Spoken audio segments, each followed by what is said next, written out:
Morning. You ready to take your test? Okay. I'll help you. Up. Okay, just step up on the treadmill, please.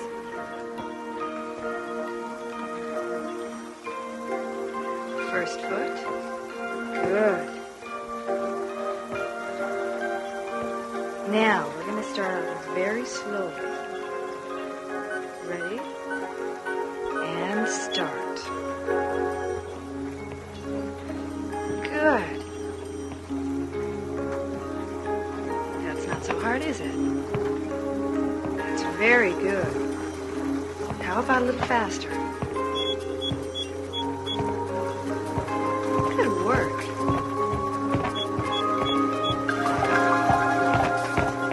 Don't be deceived by the youthful appearance of our subject, Darius Stevens. He abused his body for 79 years. Now he's walking on his own bought and paid for 2 feet, down a path he hopes will lead him into a new life. This is sick. The man is 79 years old, for God's sake. And there's no reason why he can't live for another 79. With an artificial brain? You've turned him into a robot. What does that prove? No. He's not a robot by any means. He's human. It's incredible. Back in the 80s and early 90s, this would have been impossible. But now, with ultra-miniaturization, the sky's the limit. Well, it seems to me the limit is good sense, and you've overstepped it by a long shot. Michael, please. No, I mean it. I mean, this experimenting with people's heads, it's outrageous. Go on, admit it, Wilson. You've never done this operation before on a human. I mean, what might work for a monkey won't necessarily work on a man. Even my father. It's true. Your father was the first human to receive a total brain implant. However, if things go as expected with the last neurological tests, he'll be ready to lead a normal life within days. Normal? Essentially, this is Darius Stevens. We reduced all the memories, all the facts, all the powers of reason, even the feelings that comprise what we knew as Darius Stevens into this microdisc. My husband has one of those in his head. No, this was just an interim step. We had to digitalize the data. Then, I'm sorry, I can't explain this without getting technical. He thinks, therefore he is. Oh, how philosophical of you, Doctor. But let me address another question. As I understand it, my father is just about now 60% machine by weight. Does that sound very human to you? Well, maybe I'm asking the wrong person. You're a mechanic. You're a man of medicine. I don't think we need to discuss this any further. Thank you for everything, Doctor. We're not out of the woods yet, Anita. Darius was a very active man. It'll be your job to see he doesn't overdo it. I will. See you later. So, when is the Tin Man getting back from physical therapy? Michael, I've had just about enough of your cynical attitude. Sounds to me like you'd rather have him dead. Oh, really? It wouldn't have anything to do with you wanting to take over his company, would it? The fact is, the man is brain dead. And at the very least, he is not competent enough to manage his own affairs. The man is your father. No, he was my father. But this bunch of circuits and tubes and wires and pumps Now, you get are this nothing. straight, Michael. As long as I am in control of his medical care, I don't want you or anyone else interfering. You don't say so. Let me tell you something, Anita. He was my father for 50 years. He was your husband for 6. You tell me whether I can interfere or not. The man is dead. I accept it. Why can't you? I look pretty good for a dead man, wouldn't you say? Michael. You look wonderful, darling. Thank you. I feel terrific. What are you staring at? You look like you've seen a ghost. Oh, Michael has his opinions as to whether or not you're actually here. Maybe you're expecting the Frankenstein monster. Hey, Wilson is a Harvard man, but he's not that bad. Hey, come on now. Don't ever forget I'm still your father, right?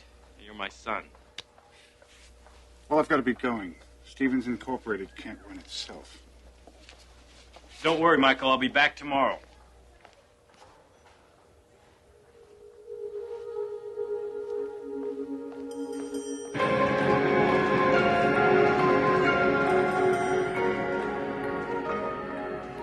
all New Orleans about that Jensen order. Don't forget to tell Harris about the sales meeting in Phoenix.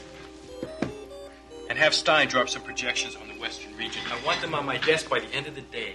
You got that? Yes, sir. Susie, would you come in here, please? I hope you took your vitamins. You're going to need them just to keep up. Okay, Susie, there's a couple of things I want you to do for me today. Knock, knock. Anita. All right, we'll talk after lunch, okay?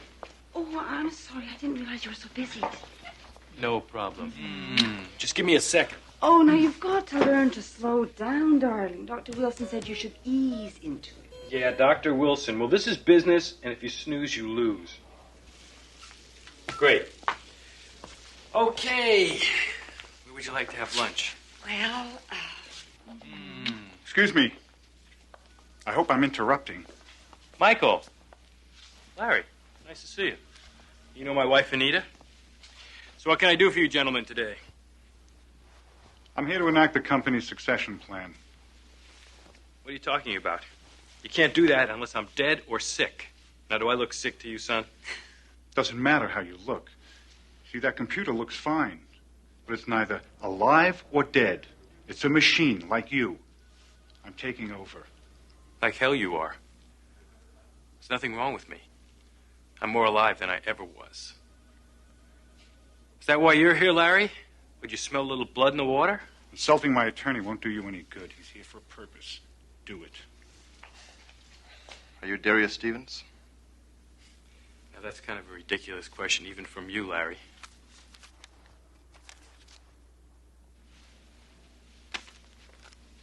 Hey, what's this? It's a summons to appear in court. You left me no choice. What are you trying to prove, Michael? What am I trying to prove? That Darius Stevens is dead.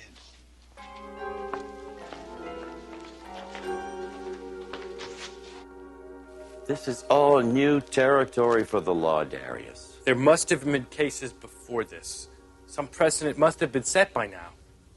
The rights of patients who've been kept alive on machines have been established over and over and over, but there has never been a test case involving a human being who is more than 50% machine. Well, what does having a few artificial organs and joints have to do with it? I don't understand. Well, that's not exactly the point. Nobody begrudges you an artificial heart or liver or kidneys. What's at issue is your brain, and that's a very gray area. Pardon the pun. That is ridiculous. You wouldn't say that someone with an artificial leg wasn't human. But your leg doesn't do your thinking for you. As far as the law is concerned, when your brain is dead, you're dead. But I am not dead. And with this brain, I can do the work of 3 men. Being superhuman may in fact work against you. But I'm everything I ever was, only better. Everything I felt and thought with my biological brain, I still think and feel. And what makes me most human, what makes any of us human at all, is that drive to live. And I have it. I have it inside of me. Obviously. But what we're talking about is a power grab. And you are up against your son. And he has a lot of cards in his hands. Damn it! This is my company. I fought to make it what it is, and I'm going to keep it. Keep it. I'll do what I can. I've already got my staff working on it. Just relax. Just relax? My own son is contending that I'm dead. We know better, don't we?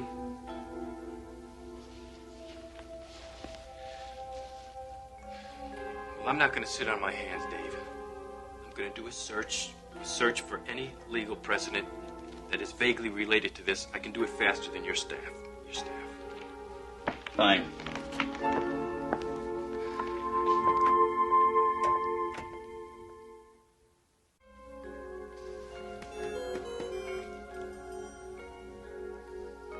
Come on. I can do this 10 times as fast. I am processing the data within normal specifications. Well, increase your specifications. What did I do with that readout?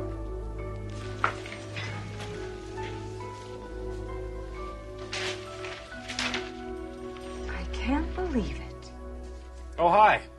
Don't oh hi me. The doctor said you should take it easy. Well, in addition to my legal problems, I have a business to run and a wife to support. I wouldn't be much good to you if I was broke. Well, you won't be much good to me if you're dead either. Honey, I'm really up against it now.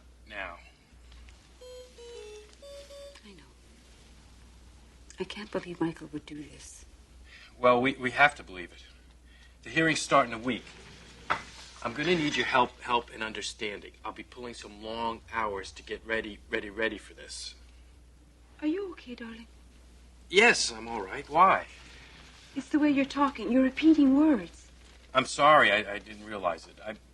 I'm probably just tired.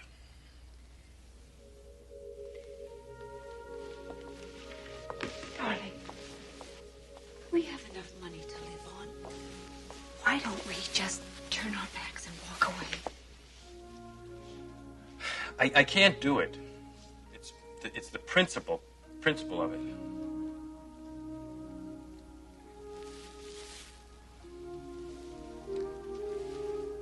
Well, you can count on me to help you in any way I can.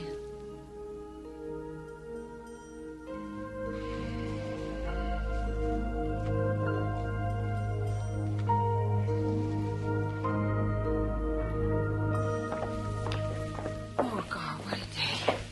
I'm going to fix myself a drink. How about you, Dave? Oh, thanks. I gotta go home. I've seen so little of my family in the last couple of weeks, my wife thinks I have a woman on the side.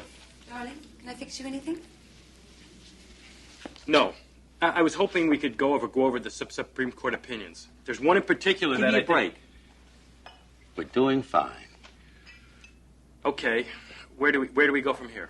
Day after tomorrow, we'll present our concluding arguments, then it's out of our hands. But tonight, I'm going to go home and get some rest. I think you ought to, too. You sound exhausted. I know I am. Good night. Good night, Dave. You didn't even say goodbye to Dave. I'm going over these opinions. I'm a little bit preoccupied right now. Why don't you go home? Darius Stevens, don't you dare try to dismiss me like that. Look, I'll read these. And you read those. I'm glad you're not doing research for the other side.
Darling, wake up. It's time to go home and go to bed. What? I'll come back tomorrow and finish my reading. Don't you ever let up? You know what they say, the early bird catches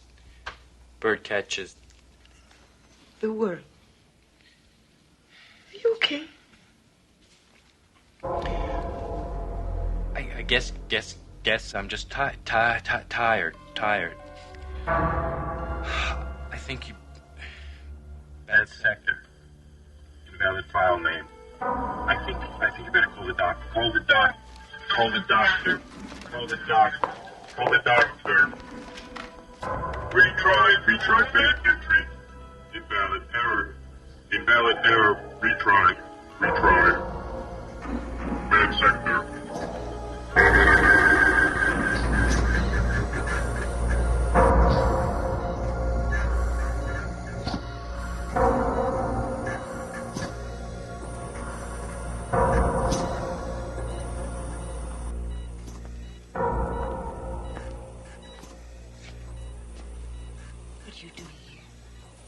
Just came to see for myself.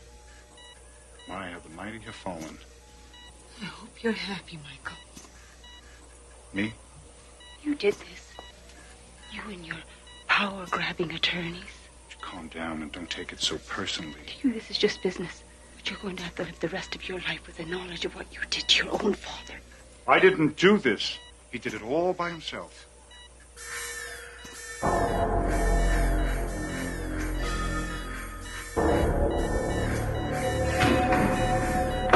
What's happening? What's happening? What is it? What does it mean?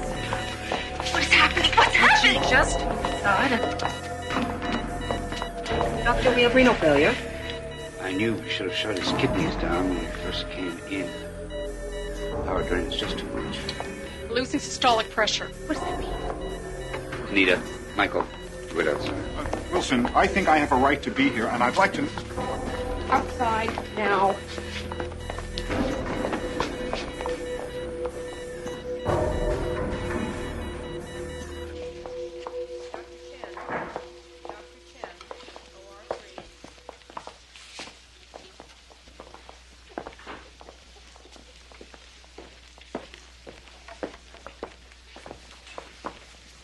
How is he, Doctor? Anita, I'm sorry. We lost him.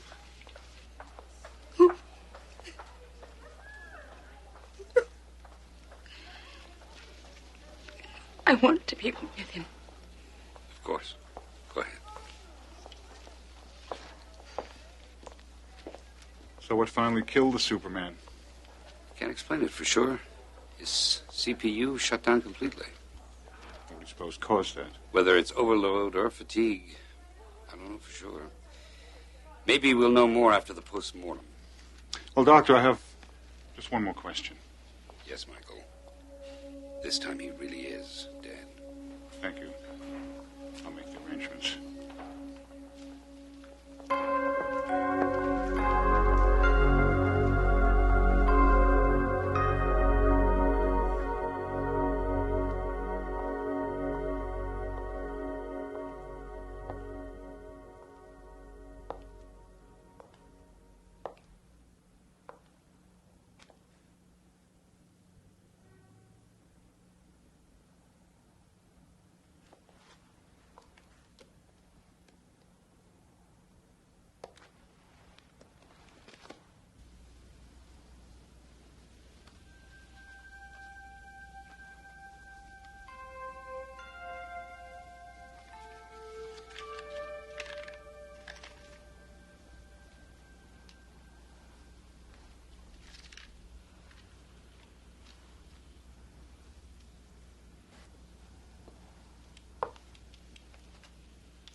Anita, Darius. are you alone? Yes. Well, obviously things didn't work out like I planned them. But I thought you were... Dead? Oh, no. There's still some kick left in this old man yet.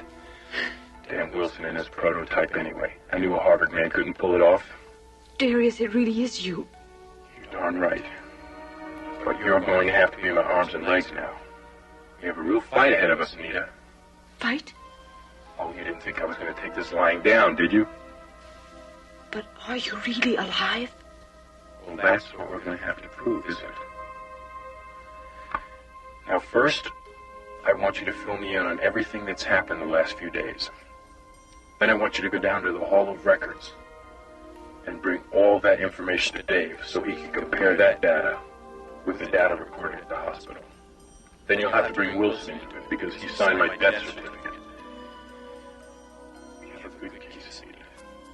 Darius Stevens, the product of a new generation of medical miracles that began with false teeth, expanded into prosthetic limbs, and reached near godhood in plastic surgery and mechanical hearts. As we continue to second-guess and improve upon nature, we are reminded that there is more to being alive than mere flesh and blood.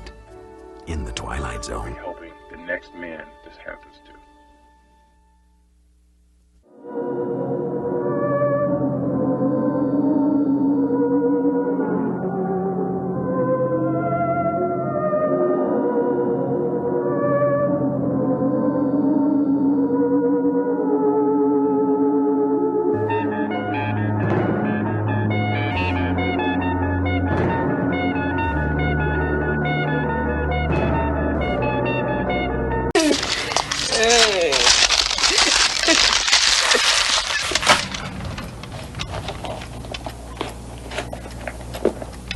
That's funny.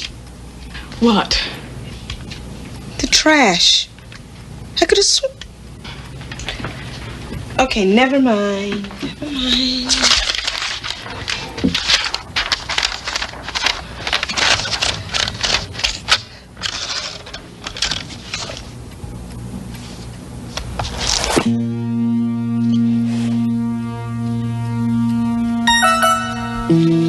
All right, where is it?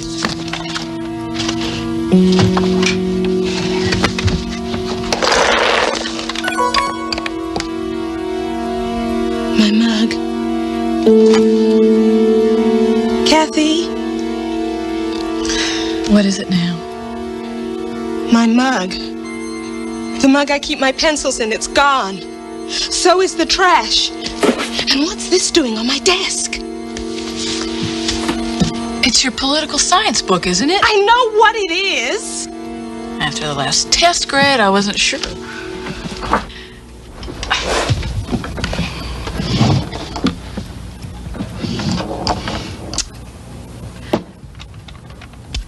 Ah, come on. There's nothing to get upset about. So you're a little sloppy. It's not a capital offense. My mother loses her car keys twice a day. Well, I don't. And I'm not as sloppy.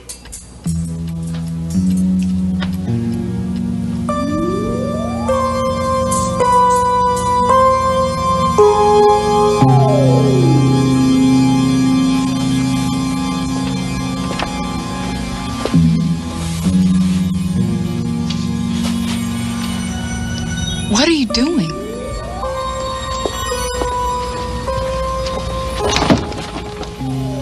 What is it? There's someone in the closet.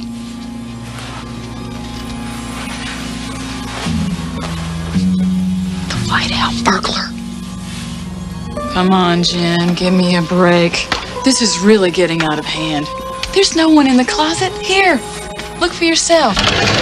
See? No one. Nothing. It's just a...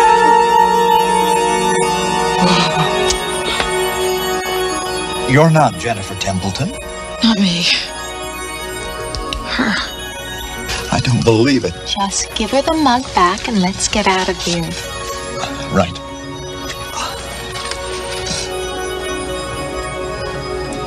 I'm sorry for the intrusion. We didn't mean to disturb you. Not so damn fast. I'm sorry, Madam President, I mean... You shut up and jump now.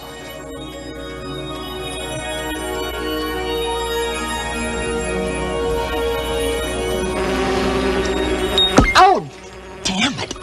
I'm really sorry about the mug. We weren't supposed to take anything you'd miss. The first president of Earth, and she's practically in tears. God knows what effect this will have on the time stream. And if you go back to see Cleopatra again, don't bother coming home.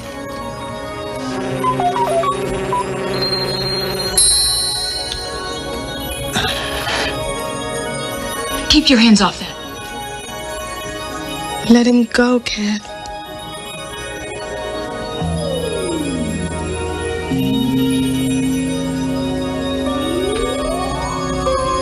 Thank you. I know now why they called you the Great Peacemaker. Well, I'm history. It's been nice meeting you, Madam President.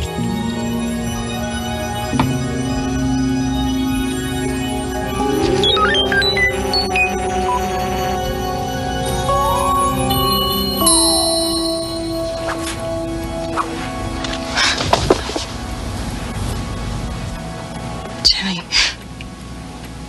what's going on here? I'm not sure.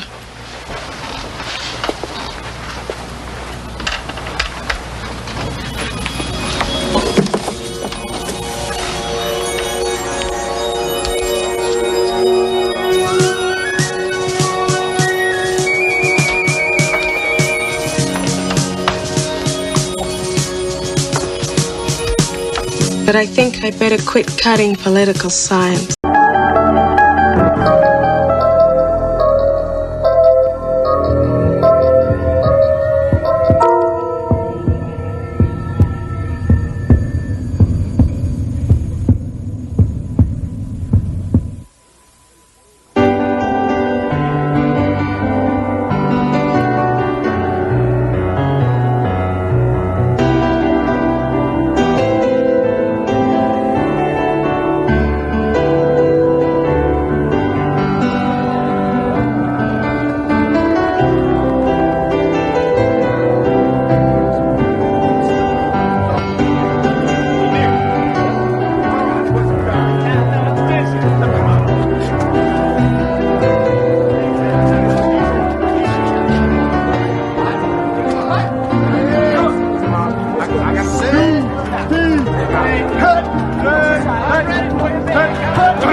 been cut. I've been cut.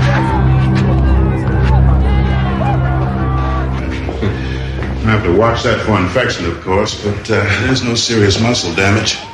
It's a good thing it was in my left hand. It's always been lazy. Kept me from becoming a Billy Joel. Rick, would you say you're adjusting to prison life? Oh. Look, you don't have to answer my question. No, it's all right. I'll answer your question. I'm adjusting fine, Doctor. I've got a swell room, a couple of great guys from roommates. We're redecorating. Getting a lot of exercise, too. Yeah, well, that's not what I meant. What do you mean? You're not fitting in. Now, you got the white game ticked off at you. And even though you play like Ray Charles, you hardly qualify for the black game. What am I supposed to do, stand around while some guys get knifed? Wouldn't make me any better than the rest of them, would it?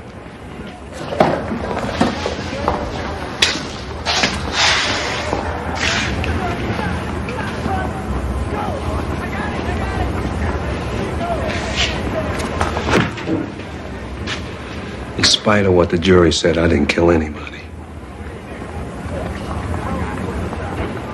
I don't belong here.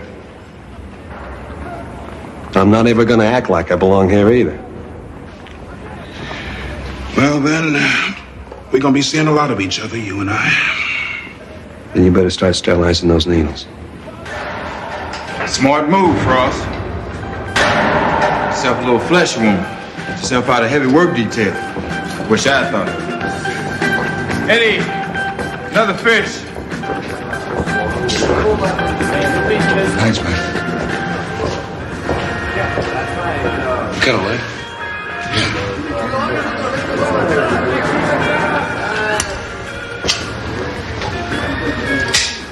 You're Frost, son. Yeah. Piano player. Knocked off your girlfriend. She was my former girlfriend. They found her in a car that had been stolen from me, but I couldn't prove any of that. You don't even look like a con. I got a parking ticket once.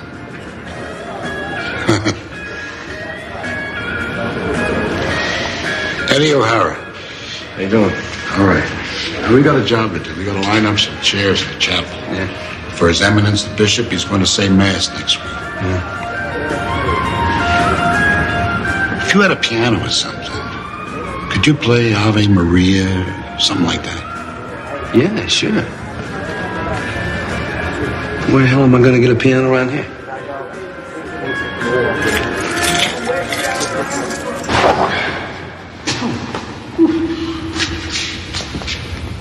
What's a piano doing up here? It's a gift from my old pal, Mickey Shaughnessy. Sent over right after he disappeared. Mickey Shaughnessy, wasn't he some kind of gangster?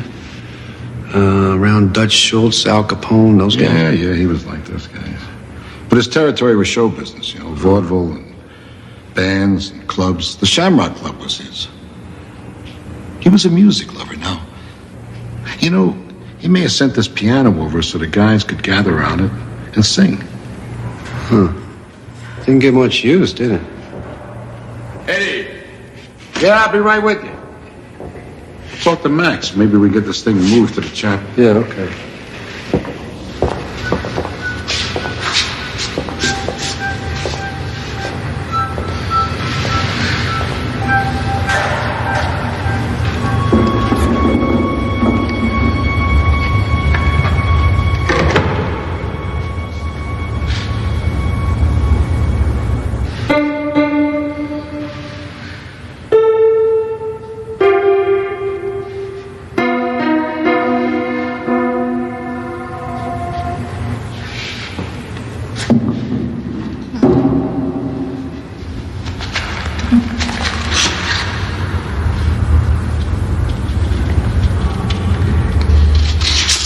Scott Joplin, Maple Leaf Rag. Printed in 1899.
Mickey!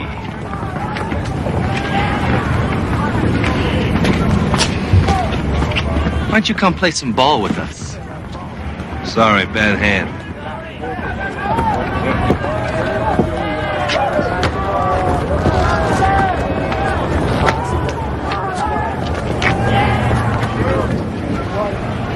Leave him alone.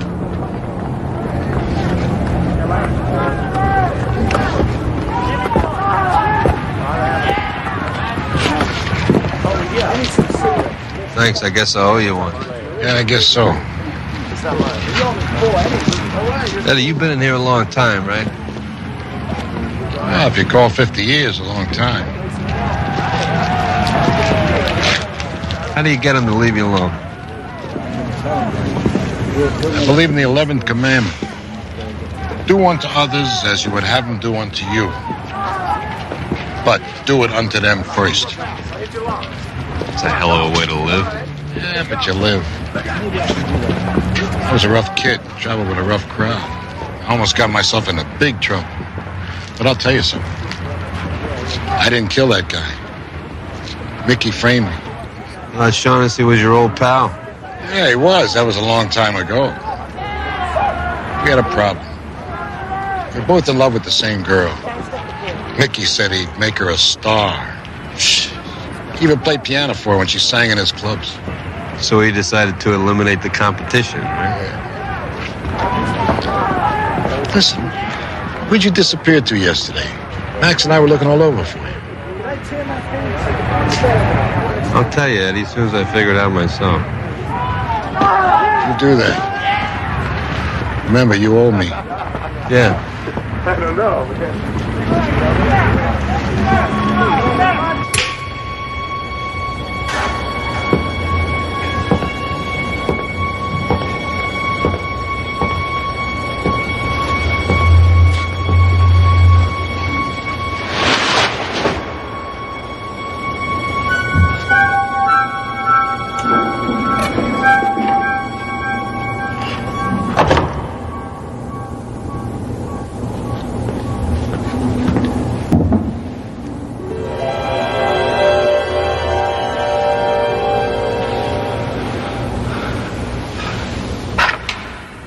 Let's see if anything else does the trick.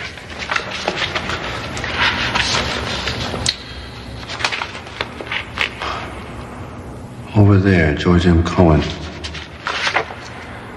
1917.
From here, it would be, south from here.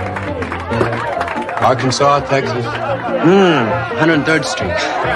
103rd Street? Yeah. Say, let me buy you a beer and then you could play that song again. Yeah, sure. Right, 1 second.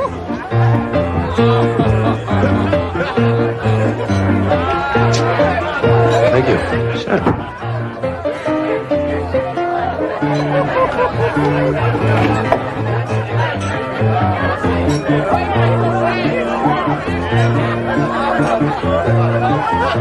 I'll tell you, you sure can play that thing. So far, so good.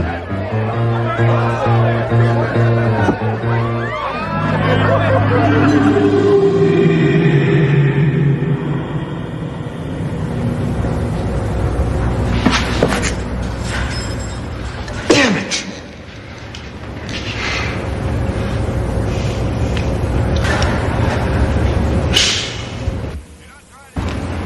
It was the weirdest thing that ever happened to me in my life. Both times I started playing one of those old songs and then boom, I'm right back in time, right? First I was in a park. The next time I was in some place called the Shamrock Club. Mm-hmm. It was the weirdest thing. I could taste the beer. I could smell the cigarettes.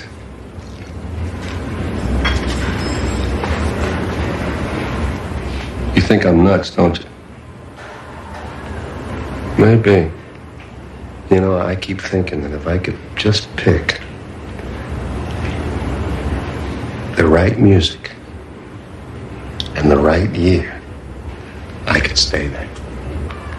Hey, man, don't go by me. If I was smart, but would I be working here? Listen, I appreciate the needlework. I'll see you around sometime. Hey, are you going somewhere? I don't know. I hope so.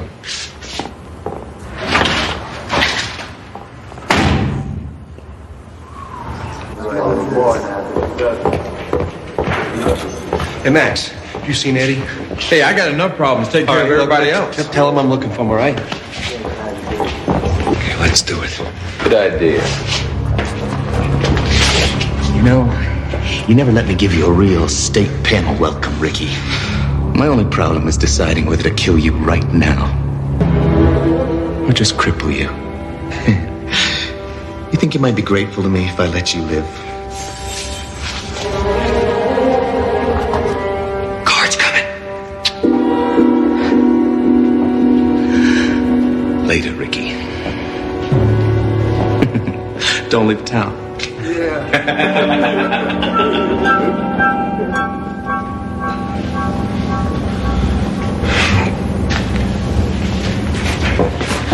Okay.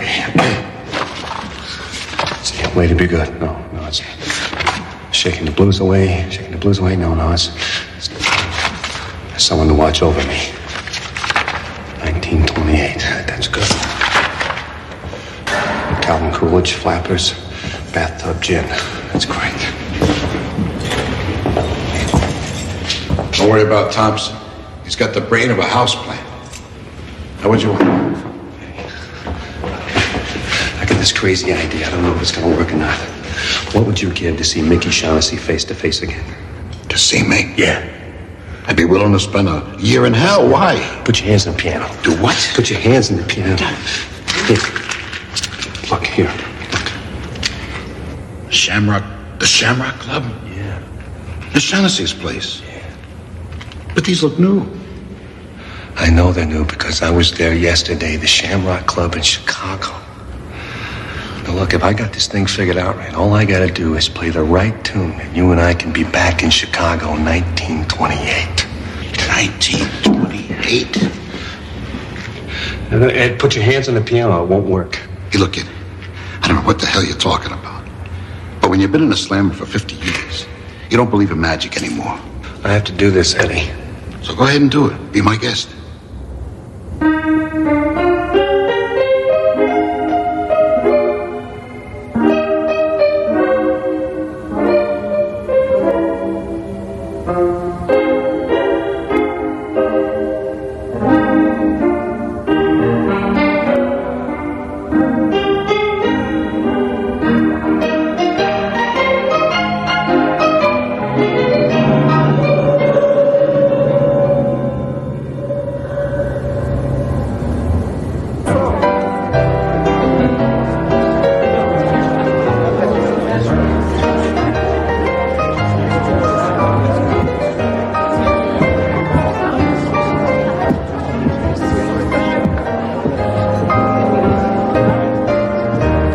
Where's Jimmy? Jimmy who? The player from the Shamrock, the guy who was overpaying to be here tonight. I don't know. I think he took sick. The union sent me over. The union? Yeah. Shorty, make a note. I want to see Jimmy Melton over at the club tomorrow morning. Jimmy, Shamrock, tomorrow. Got it, Mr. Shaughnessy. Mickey Shaughnessy? Yeah, who are you expecting, Babe Ruth? Hey, this is my house, and that's my piano you're trying to play. I think he's doing a very good job, honey. And he's cuter than Jimmy, too.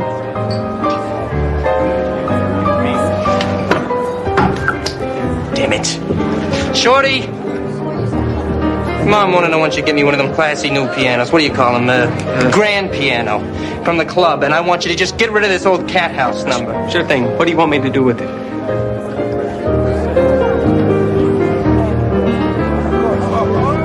Why don't you just send it on over to Ellen's old friend O'Hara in the state pen? He'll appreciate the sentiment.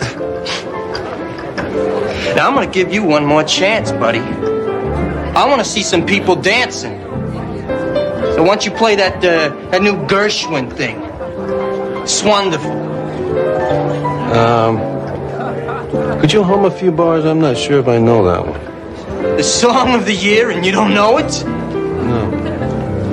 Why don't you show him how it's played, Mickey? I'm sure he'd appreciate the sentiment. Move over. I can play it slow.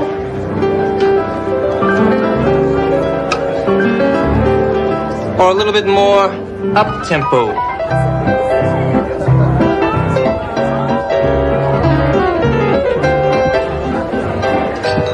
You can dance, can't you?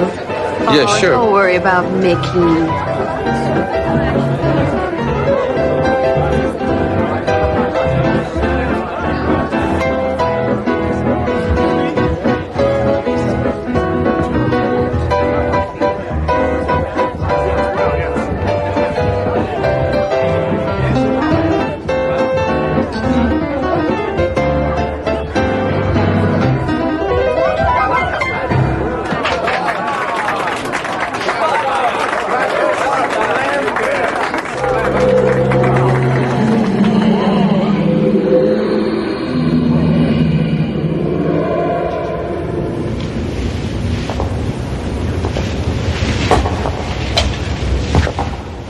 Hell am I?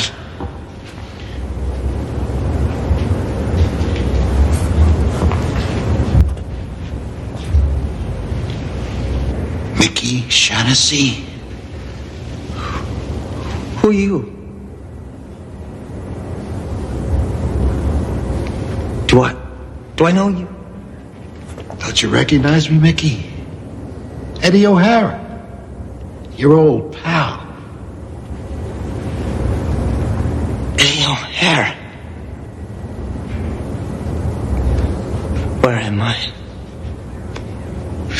Tell me where I am. You're right where you belong, Mickey. With me. Now, I'd like to be the first to give you a state pen welcome.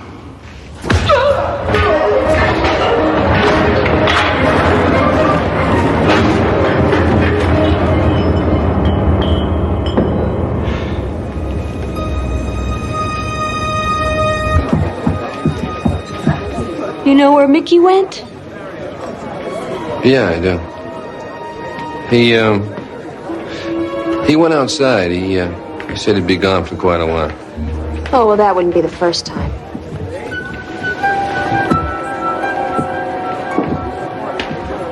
Are you all right? Yeah, I'm all right. As a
Harry, Jason has to change. We're leaving.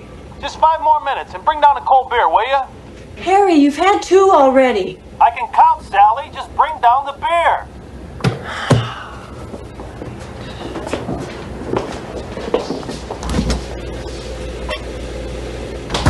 Mommy, why does Daddy spend so much time down there? I don't want you to worry about it, okay?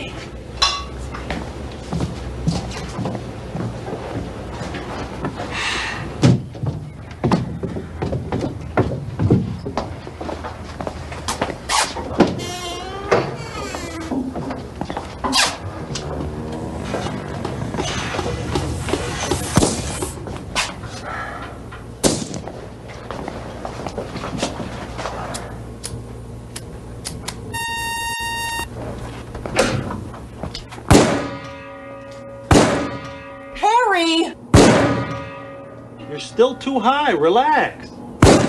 Jason has to leave. Better, much better. My sister's expecting us before dinner, and it's a 2-hour drive.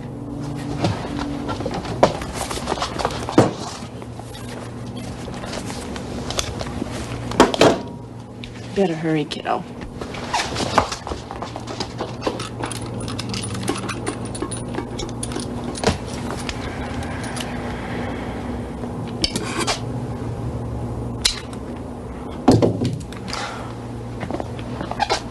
Don't you think he's a little young, Harry? The earlier they start, the better. I want everybody in this family to learn how to protect themselves. He's only 7 years old. All right, lay off, will you? I don't see why you have to drag him all the way to Kansas City every time your sister gets lonely. Jason loves to go. And what do you care? The way you hole up down there every weekend, you wouldn't know if we were upstairs or in the room. I miss her, Harry. She's about the only person I can talk to anymore. Sal, you haven't told your sister about the shelter, have you? No, of course not. I know how you feel about that. You are never to tell anyone about the shelter. It's our family secret, just the 4 of us. Don't you ever forget that, Sal, not for a moment. Mom? Yes, Harry, I said I understood. Come on, kids, let's go.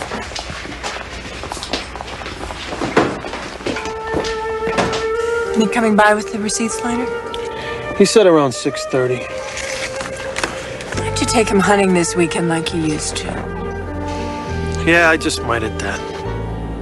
Bye, Daddy. Yeah. Jason, don't let your cousin push you around.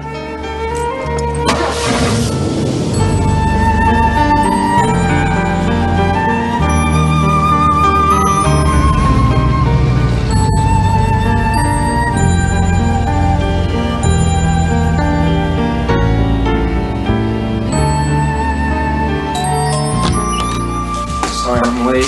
Last minute rush. Old man Richter came in, wanted to buy a new clip for his automatic, and then a couple of hunters from Wheelerville needed ammo. Well, it's a good week all told. Hey, have you heard the news about this Middle Eastern thing? Oh, it's getting scary. This evening, the fighting seems to be spreading. Where's Sally and the kids? I went up to Kansas City again to visit with her sister. I was just putting dinner in the microwave. Stick around, I'll pop in another one. Just minutes Great, ago, sure, thanks, Harry. that the President and First Lady did indeed leave the White House by military helicopter half an hour ago. Tillman refused to disclose their destination, nor would he confirm that their departure has anything to do with the escalating crisis in the Middle East. Well, I guess it's just like you predicted, Harry. The whole world's going straight down the old toilet. Going? Huh. We're already in the toilet. Drugs, terrorism, pornography. It's worse than any war. Sally used to understand all that, but now she lives in a dream world. All she wants to do is turn my son into a mama's boy. Or worse. I tell you, Nick, I almost long for it. What? The bomb. It could put a lot of things right again. You and I, We don't belong in a world full of degenerate rock stars, hairdressers, bureaucrats. Sometimes I dream about it. Afterwards, starting over with my son in a purified world.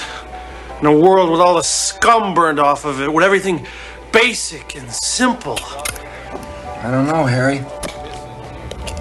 I can't imagine anyone wanting to live in a world with so much gone. What would be gone? Just an ugly, screwed up world slowly being eaten up by pimps and cowards? Yeah. But you'd have to survive a nuclear war now. There's not much chance of that now, is there? Oh, it can be done if you plan on it. You mean build a fallout shelter, something like that? Fallout shelter wouldn't be enough. Not here.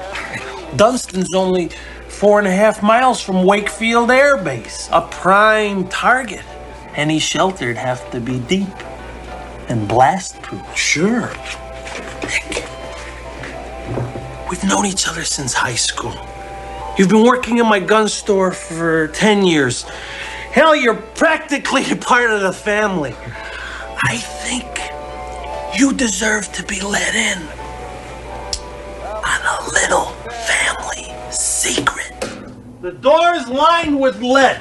The wall's solid concrete, 4 feet thick, completely radiation proof.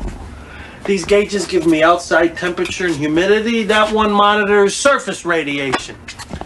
The shelter has sleeping, shower, and bathroom facilities for 5. Over here is the medical supply cabinet. All the water's pumped in by an indoor well. Power generators with a 300-gallon fuel tank. Air filtration system. Draws air from the outside, but through 30 feet of gravel and charcoal. Harry, this is amazing. How did you do this and still keep it a secret? Remember when I had the pool put in? Oh, no. That was my cover! I hired people from out of state. While half of them tore up the backyard, I had the rest of them dig this out. I told them it was for a wine cellar. A wine cellar? You? They were illegals. What did they know? I built everything else myself. No one knows it's here, not even my neighbors. Especially not my neighbors. My family. And now you are the only ones that know about this. And we're sworn to secrecy. Do you understand, Nick? Yeah, Harry. I'm just flattered you'd let me in on it. There's food and water here for 5 months. And, well, if something happens and there's time, you're welcome to join us here in the shelter. Thanks, Harry. I don't know what to say. Look, I saved this for last. A multi-band communication system. I'll raise the antennas. They're located under a concrete slab in the backyard that could push up through a ton of debris. It's to link me with other survivors afterwards. The neighbors think it's part of some elaborate satellite TV. That was a live report aboard the aircraft carrier Nimitz, now in position in the Gulf of Sidra. Defense Department sources confirm that the armed forces have been placed on red alert and an emergency cabinet meeting is being held at an undisclosed location. The president has issued a statement in which he states unequivocally that Stay here. Don't move. I have to make a phone call. I'll be right back. Any escalation in the fighting. We go live now to John Shepard in our Moscow bureau with more on those alarming reports that many Russian cities are being evacuated. Hello? Sure. It's Godzilla, king of the monsters. Hello? Have you been watching the news? I want you to pack up the car and come home. Are you crazy? We'd be driving half the night. The whole country's about to blow up. I want you here. Harry, every time there's a minor international crisis, you think we should barricade ourselves in the family tomb. A little louder. I don't think they heard you in Iowa. Listen. If you're not out of there in the next 5 minutes. You're drunk, aren't you? No. Sally, wait, look. Send Jason back home. Put my son in the cab and send him back. I don't care what it costs. He's afraid of you, Harry. He's staying here. Sally!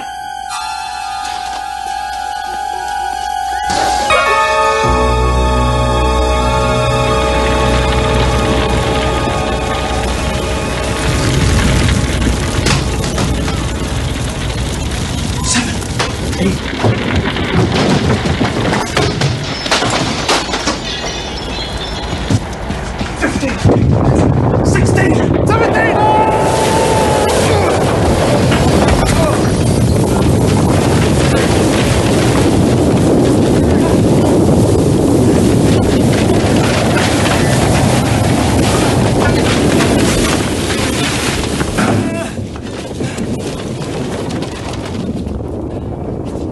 God. It's happened. This is it! This is it! The antennas, did you lower them? Well, no, Harry, I don't know how. Oh my God! Damn! Damn! That was our only connection with the outside! The shelter's completely radiation proof. Even the radio waves. I gotta get home. My parents. Nick, you need me. Nick! I gotta get home. Nick! Stop! Listen! Listen, you're not going anywhere! It was a direct hit on the air base! Listen to me! We're gonna have to stay down here until the radiation levels drop! At least a month! Look! No! Look, Nick! No.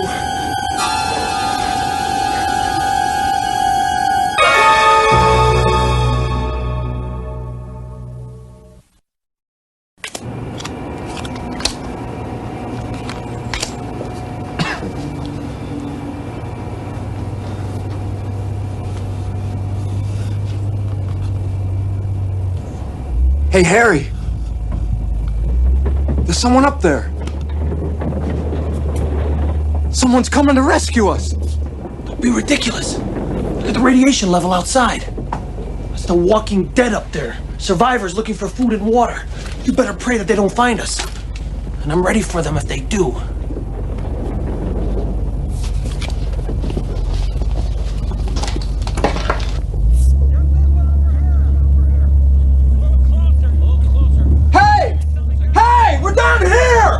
You idiot! Hey! No, why? Oh.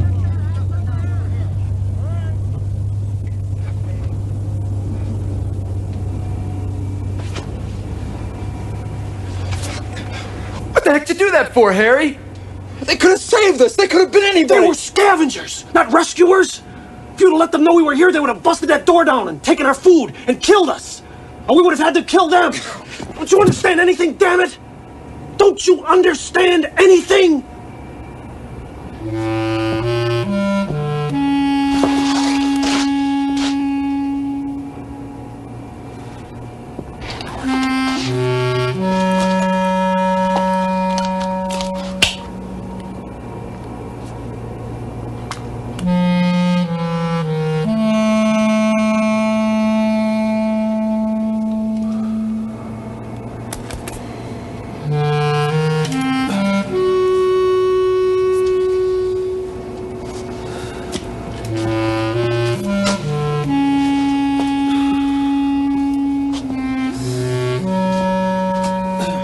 I thought you said the radiation would go down after a month or so, Harry.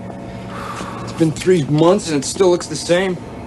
You're not very good in tight spots, are you, Gatlin? It's cold. Why is it so cold, Harry? If you'd spend more time shaping up instead of pacing and moaning, you'd be a lot warmer. We've got to be ready for whatever it is we find out there.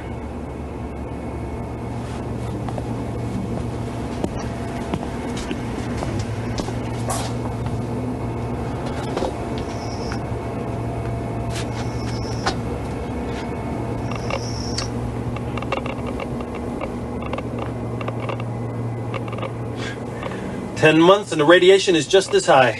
Man, they must have really cut loose up there.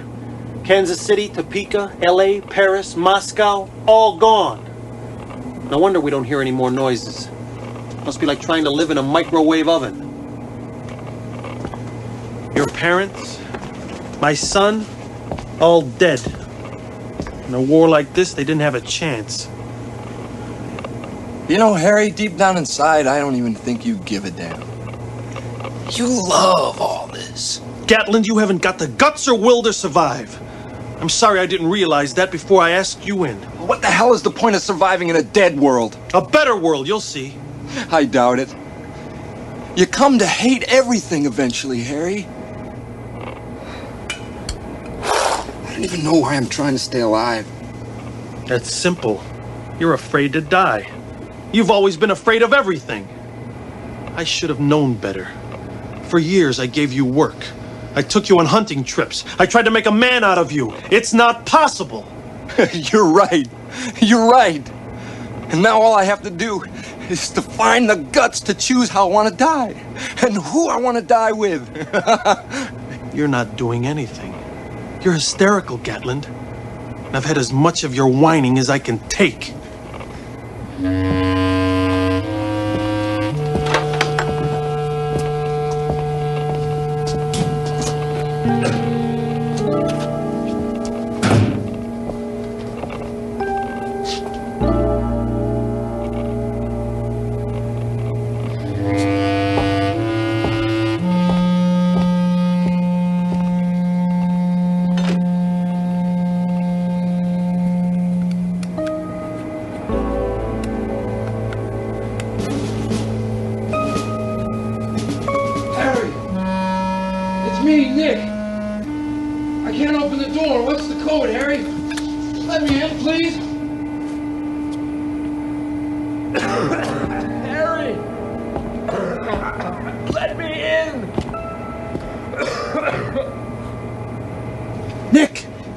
Can you see anything moving? God, Harry, it's horrible. There's no daylight anymore. It's freezing. There's nothing but mountains of garbage. The whole town is gone. I've been crawling around for hours waiting for the sunrise, and it never comes. The air smells like burnt plastic. I feel sick, Harry. Let me in. I can't. You're contaminated. If I let you in, you'd only kill us both. I'm sorry, Nick. It was your decision. No! I didn't mean it, Harry! So help me God, please! If you let me in, I'll be fine! Please, Harry! Please let me in! Harry, let me in! Let me in! Let me in! Harry! Please! Let me in! Let me in!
a year since the tragic accident at Wakefield Air Base. That horrifying day when one of our own nuclear cruise missiles detonated without warning in the bomb bay of a B-1 bomber as it was preparing to take off, instantly leveling the small town of Dunston, Kansas. The world will never forget the shock, destruction, the appalling loss of life. A shock that many now feel pulled the world back from the brink of war. When the decision was made to bulldoze the highly radioactive ruins into as compact an area as possible and seal them under this vast radiation-proof dome, no one could have foreseen how sacred a shrine it would become. For the Peace Dome, as many call it today, has become the world's most powerful and enduring monument to the utter folly of war. Each month, hundreds of thousands of visitors come from all across the country and from around the world to get a first-hand glimpse.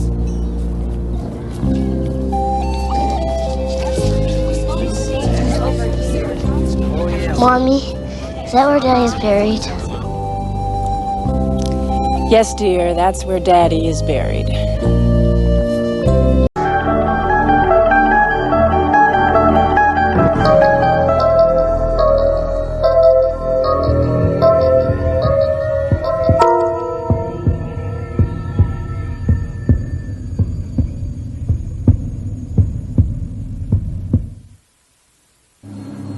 Spectroscopic readings indicate that the atmosphere is a perfect chemical equilibrium, predominantly carbon dioxide with traces of methane and ammonia. Now, what gives the atmosphere that sickly yellow color? Iron oxides from the rusting cities. And the sensors show no life form whatsoever? Nothing. Not even the presence of simple amino acids in the oceans.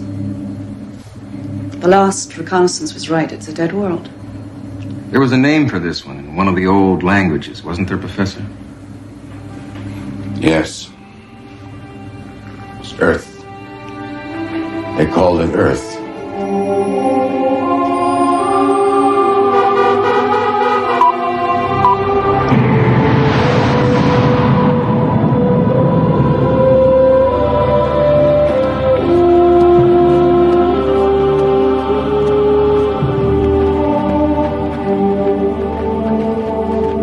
Not much left after 1,000 years, is there? Donald, Earth was stripped of artifacts long ago. What are you looking for? Oh, I don't know. Feeling, sense of place, what it must have been like to live here when the skies were blue and the oceans green with plankton. Too many historians never get to see the things they write about. Thank you, Jacinda, for getting me on this mission. A very kind gesture for an old academic. Not that kind. And not that old. Good luck, Donald, because in 4 days, I'm going to have to give word for the mining vessels to move in and extract whatever is salvageable. And when they do, there'll be precious little left of your Earth.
Archer? Bledsoe, did you hear that? Hear what? You got a problem, Professor? No, no problem. I'll see you back at the ship in about 3 hours, no doubt.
Don't you remember us, Professor?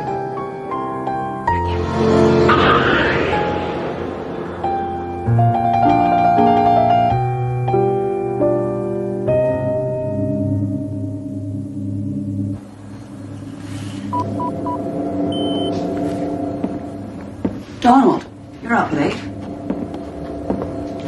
So are you. There's lots of data to log. There's still a treasure trove of minerals on this planet. The inhabitants pretty well bled it dry of all the fossil fuels. There's a wealth of basalt, iron, uranium. You know, it was really quite a beautiful planet. An amazing variety of flora. Climates ranging from the temperate to the tropical, from the Arctic to desert. This is where it all began, Jacinta. This is where we began. How did it happen, Donald? How did the planet end up like this? Greed, stupidity, the usual catalog of sins. They used refrigerants that slowly ate away the ozone layer. They burned the tropical rainforests to make way for farmland, using the ashes for fertilizer, and entire species simply vanished forever from the earth. By the time they poisoned the whole biosphere, they had the technology to leave it behind. So they fled into space and cast the earth aside like a half-eaten apple. And with humanity gone, the biological change has collapsed. You know the irony of it? The earth today is almost exactly as it was millennia ago, before the very first rainfall. And for millions of years there had been no rain. Then when the earth cooled enough, rain fell, delivering nutrients to the oceans, and life emerged. And here we are. Here we are. Returned to commit the final indignity on the planet that nurtured us. Here to put the knife to her one last time. Our ancestors killed this world, not us. The law prohibits us from mining any living world, only dead ones. Like it or not, Donald, Earth is a dead world now. And there's nothing we can do about that.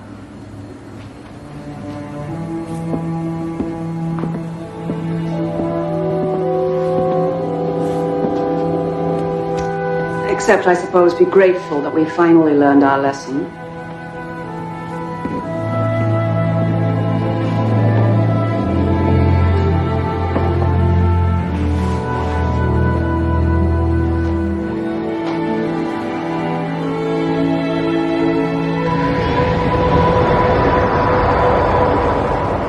Do you remember us now, Professor?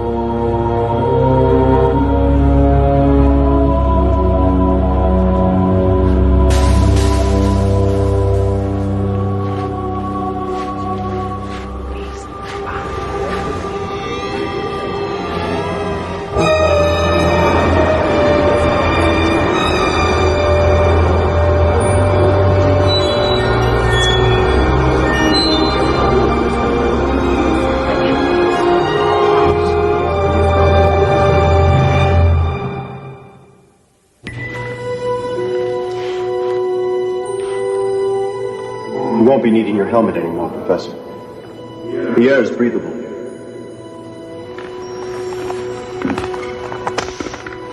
We sort of used a part of our etheric energy to change the molecular structure of the gases. We've been waiting so long. Why did you leave us? Are you back to stay? All of you? Where are the others? Will they follow in more ships? Yes, where are they? When are they coming? My God. All of you. You're... The ones you left behind. All the souls that ever were. All the ones that stood and watched as your ships vanished forever from our sight. All of us that couldn't follow. We never knew. We never knew that you even existed. Didn't you? Didn't a part of you always know? Why is it so important to you to follow us? You're our children, our future, our immortality. Since time began, we've walked among you, sharing in your triumphs, your despair. Now there's nothing. No children, no future. Just a ruined playground you left behind. It doesn't have to be this way. You can follow us, our ship. Your ships warp space in ways we can't. Those of us who have tried have come back disfigured or insane. It's a large universe, Professor. And not nearly as benign as you living like to think it is. Well, then, what can I do? Put your helmet back on.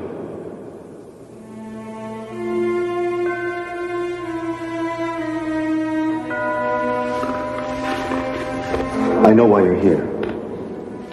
Not you personally, but your ship, your crew. We're shadows. We're helpless to stop them, but you have to do something. You have to explain to them that this planet still contains life of a sort, that this Earth, ruined and gutted as it is, it's all we have left. Please, don't let them take it away from us.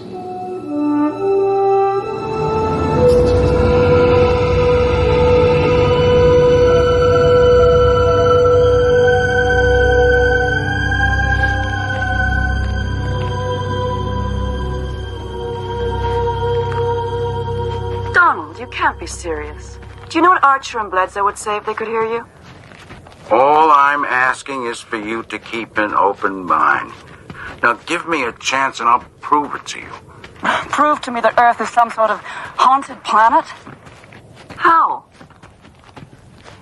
Jacinda, you were always my best pupil. Let me teach you one last thing.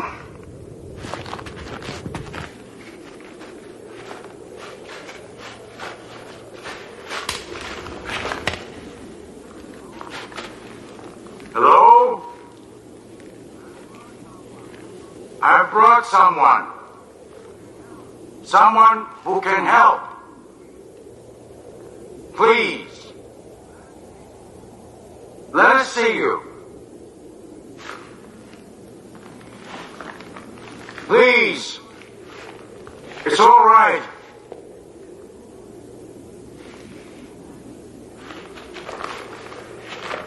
She has to see you.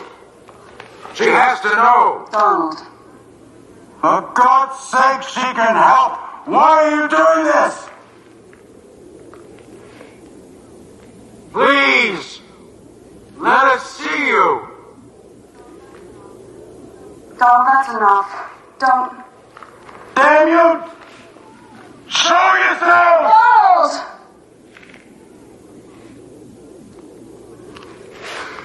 It's my fault. I knew what this planet meant to you. I shouldn't have invited you along to watch it be. Why don't I just forget we ever came here, all right?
What are you doing?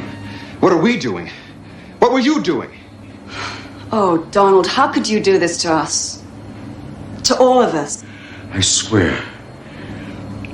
The last thing I remember was being asleep in my cabin. It was them. Don't you see? It wasn't me, it was them. He's crazy. I told Mr. Bledsoe, kindly shut up.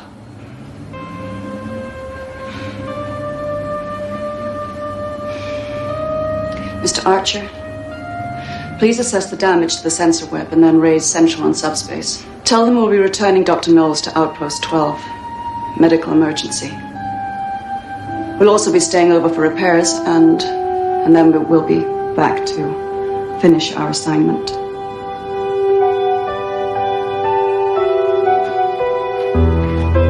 You cowards! You liars! Show yourselves! I dare you to show yourself to me! Back to your ship, Professor. You might as well.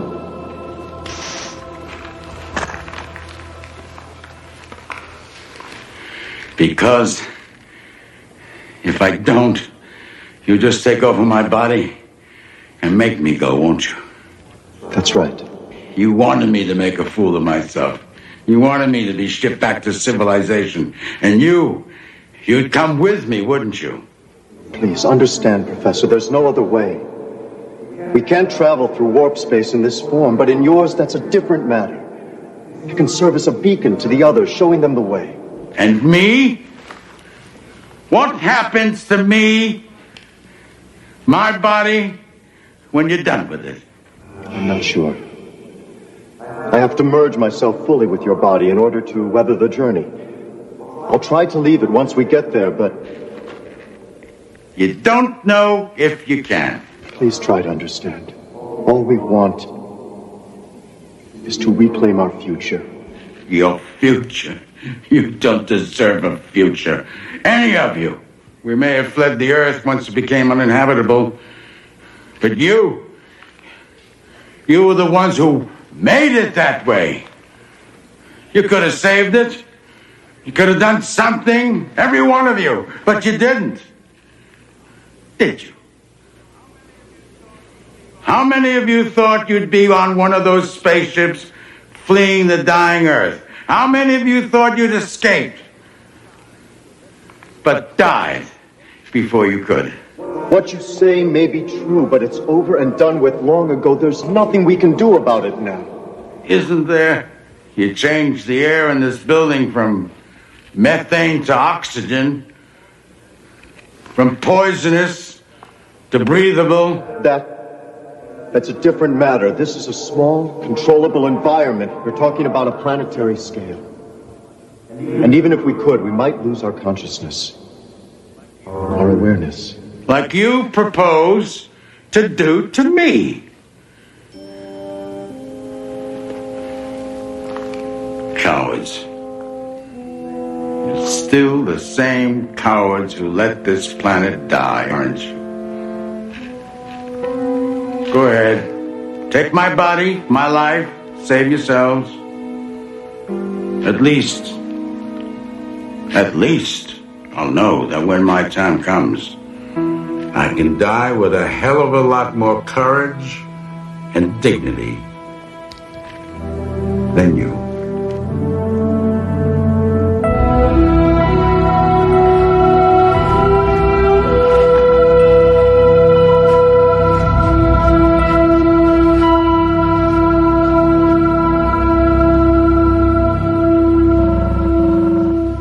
Come in.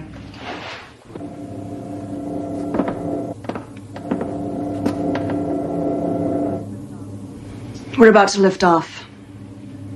I told Central that you requested medical leave. Stress reaction to space travel. It's not uncommon. The damage to the sensor web was minimal. I didn't log your actions yesterday. I appreciate that. You're looking better. Rested. Yes, you might say that I'm expecting to be a new man once we leave the planet. Jacinda, If I should not see you again after this, I just want you to know that I'm grateful for the chance you gave me and for your friendship and for... What's that? I don't know. It sounded like thunder. Well, it's impossible. The atmosphere is at equilibrium. There can't be any.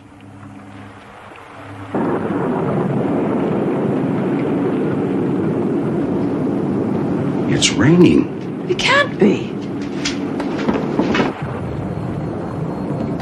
What the hell is going on? Is that really rain? Not just water either, but amino acids, nutrients raining into the ocean. Good God, I'm getting life form readings in the oceans. Well, that's impossible. It takes thousands of years for even the simplest life form to develop. It's as if something is accelerating evolution somehow. I don't know how, but... This can't be right. I mean, the sensors must be out of alignment after yesterday's damage. Oh my God, he's right. The ocean's suddenly swarming with cyanobacteria. Cyano what? Cyanobacteria was the first complex organism to evolve on the Earth. And it led the way for all life forms to come, including us. Does this mean what I think it means? What it means is we're out of a job.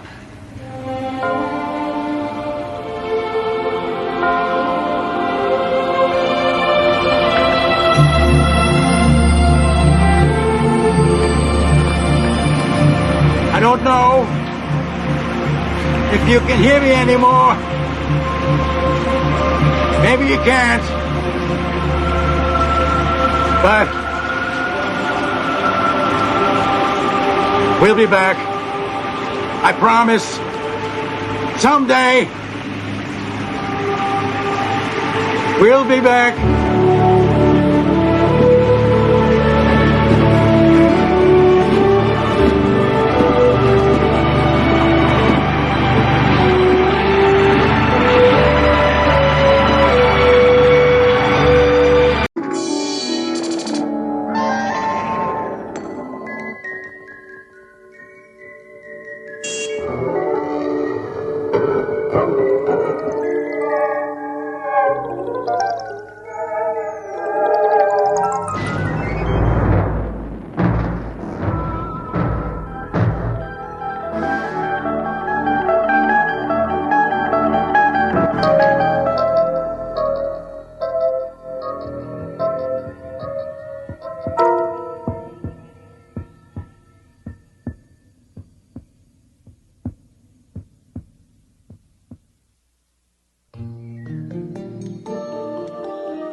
Yes, I realize there are only 3 weeks left on the fundraising drive. That's why we've got to make as many contacts as we can.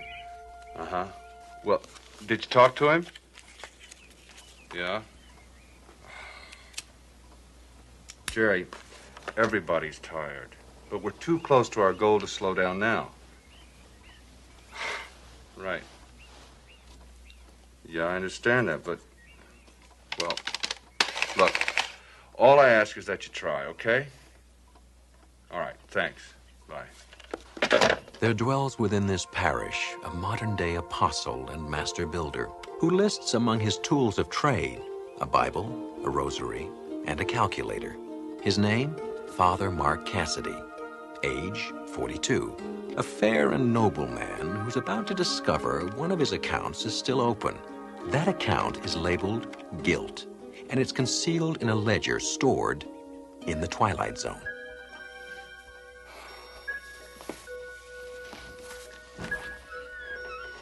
Good morning to you, Father. Breakfast is up. The bacon's cooked and crisp the way you like it. Well, I don't really have time for breakfast, Maggie. Got a meeting with the Trust Fall Foundation people this morning. But I could sure use a cup of that coffee. You look like you could use a bed. Maggie, please. We need the Foundation's participation in this drive, and I promised the bishop I'd get it. Is that the biggest cup we have? Why not hook up the coffee pot to an IV? Oh, Father, I know. What you do with your life is your business. Thank you. But what you're doing with it is not so good. I gotta go. You're working too hard on this hospital wing. You don't eat right. You need rest.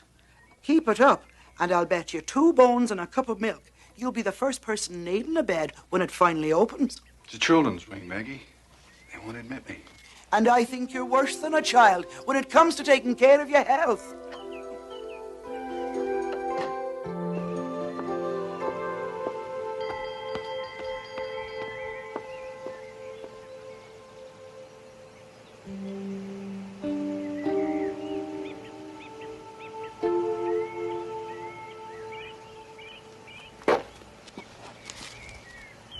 School bell rang, Billy.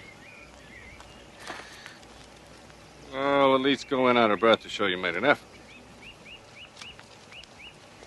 Thanks, Father.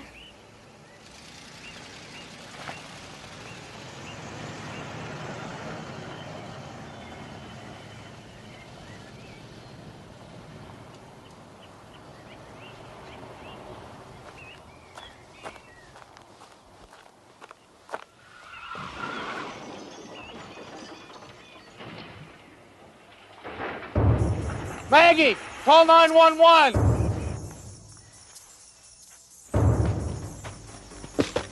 Father Mark, what is it? Father Mark!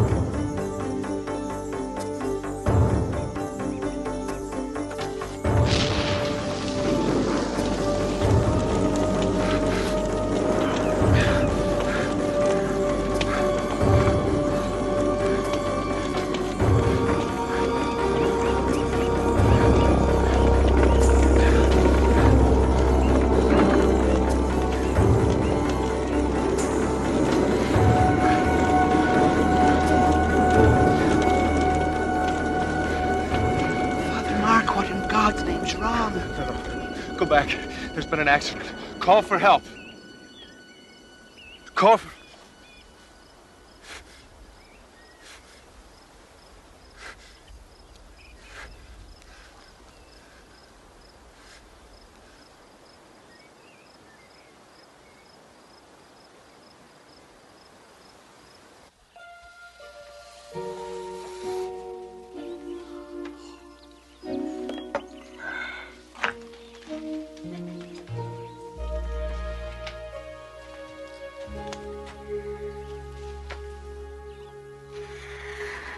I remember that children's wing when it was nothing more than a dream.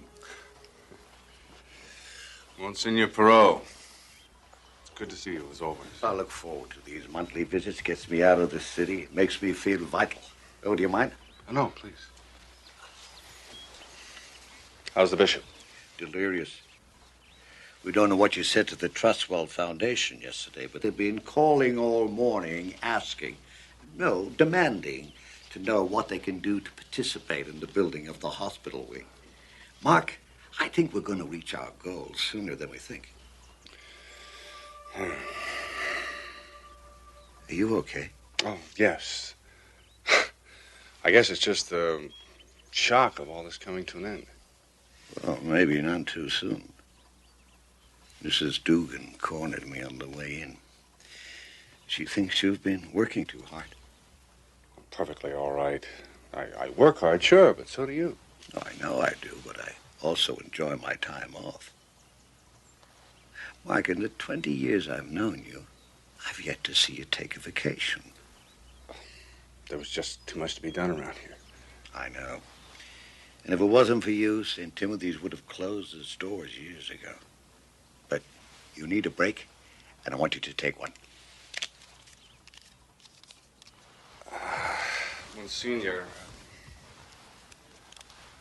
with all due respect, I couldn't take a break right now even if I wanted to, not with us being so close. But Mark... I made a commitment to those children and their parents to build them this wing. They're counting on me. If I'm tired, that's a small price to pay for all the good that will come of it. Please, don't ask me to stop now. Not before we're finished.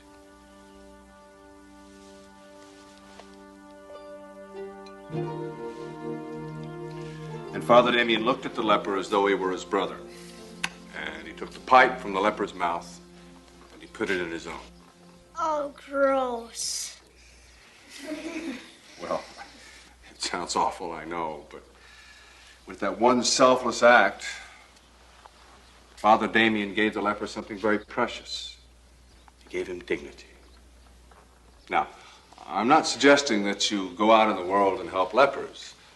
There are countless other sacrifices you can make in your everyday life that will make you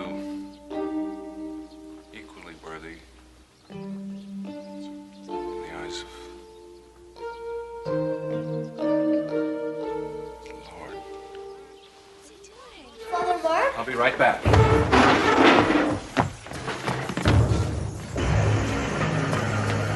Wait!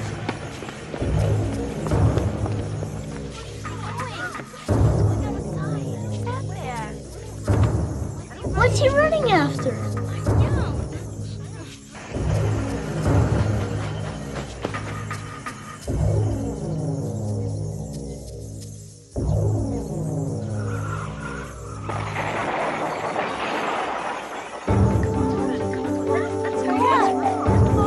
Let's go!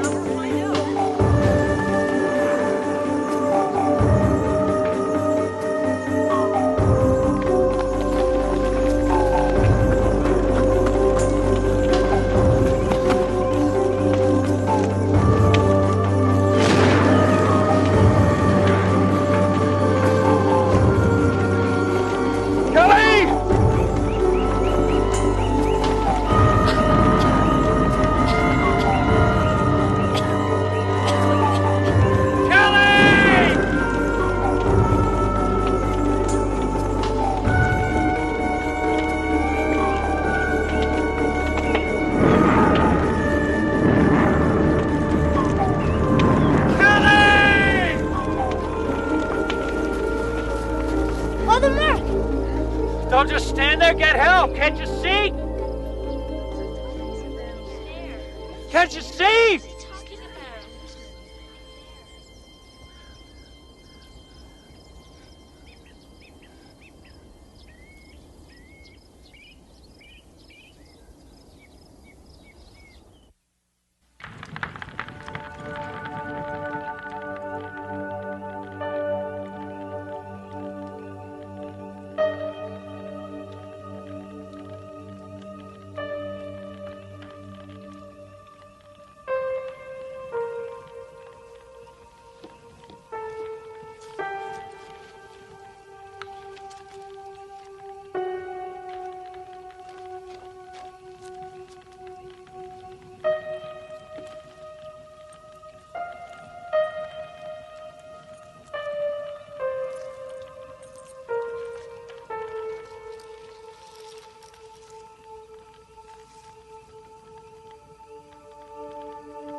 When Father Mark first came to me with the idea to raise money for the children's wing, my reaction was, we'd better get bigger collection plates.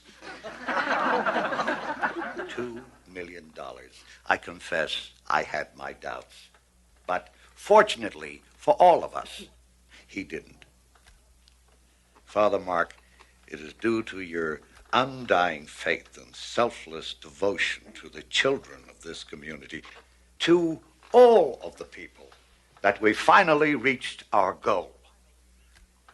The hospital wing will be built.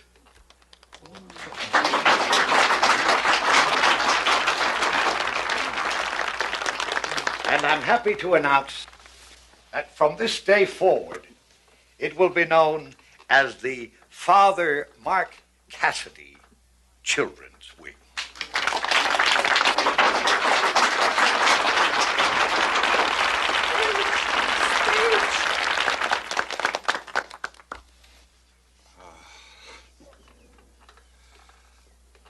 This is a great honor. I guess I should be happy, but I don't know if I deserve this. I know we all know this is an emotional time for all of us, so please, there's refreshments for everyone down in the church basement.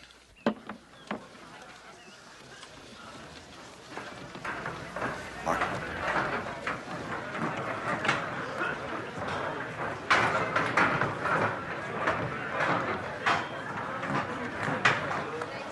These are lovely grounds. I'm surprised you don't make more use of them. There's just no time. For people whose business it is to preach eternity, it's ironic that we can't take a little moment to ourselves every now and then. Oh, these roses are special. They were a favorite of a friend of mine. You know, the bishop is singing praises about you. He thinks what you've accomplished here is nothing short of a miracle. Well, please tell the bishop to reserve his praises for somebody more worthy than I. There are very few. Well, Senor, I am only a priest. No, you're a good priest, and God won't think any the less of you if you pat yourself on the back every now and then. I'm not so sure about that. Well, that's a matter for debate, and one that you'll now have plenty of time to reflect on. No, there's still too much to be done around here. Mark, this is not a request. The bishop has ordered you to take a leave. But what about the clothing drive and the pageant and the operating costs? Don't drive yourself so hard. Others can do those things. No, they can't. You don't understand. There's something God wants me to do. Something here, right here. And I cannot leave until I find out what it is. What it is? When you came here, St. Timothy's was on the verge of collapse. Now we got a thriving church, a school, a new hospital wing. The parish couldn't have survived without you. You've built a solid foundation. Now St. Timothy's can stand on its own. What about me? What do I do now? God gave you a mission, and you've completed it. Trust him to show you what to do next.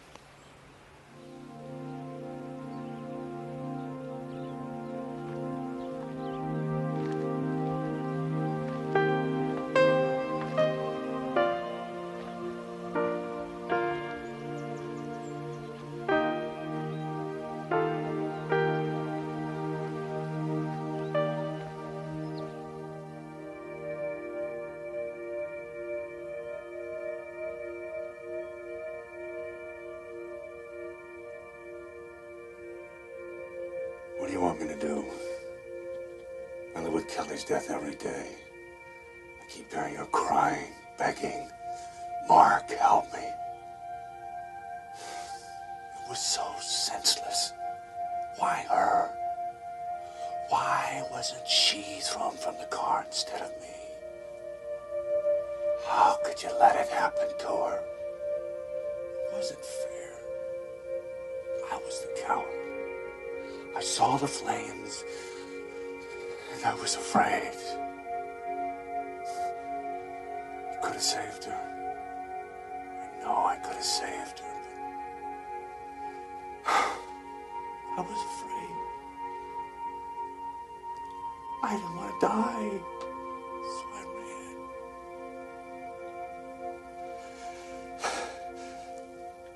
I know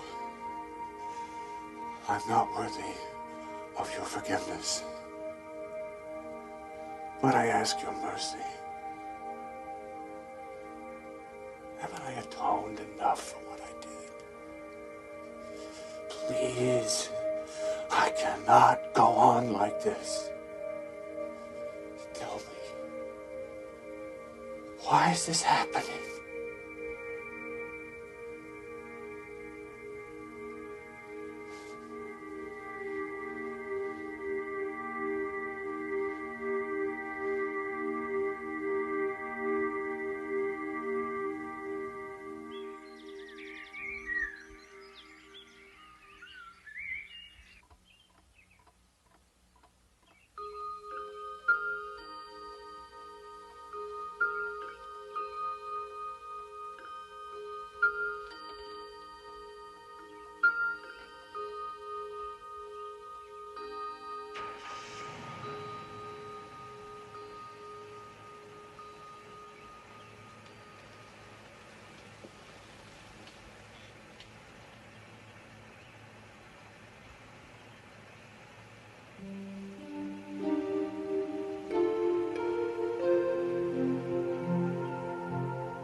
Good morning, Father.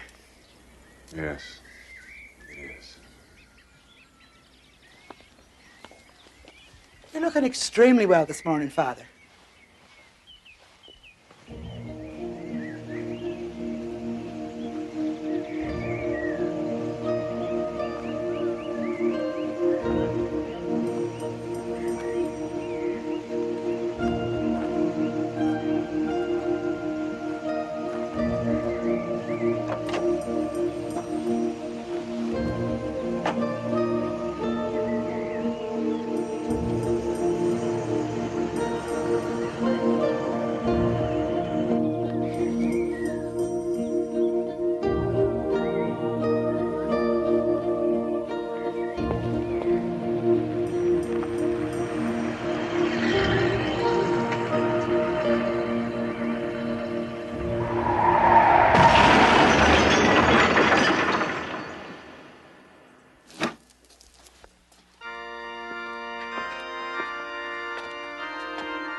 Blessed are the pure in spirit, for theirs is the kingdom of heaven. A message delivered from thousands of pulpits to millions of people yearning for peace, including one local parish priest whose road to peace and salvation crossed right through the Twilight Zone.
Keep them.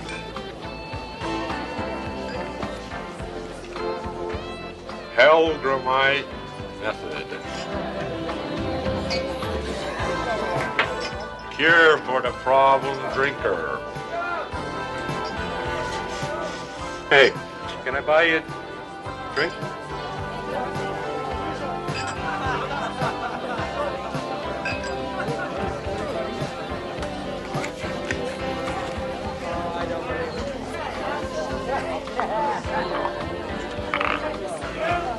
Weird. Another one, Jamie. Your pizza's getting cold.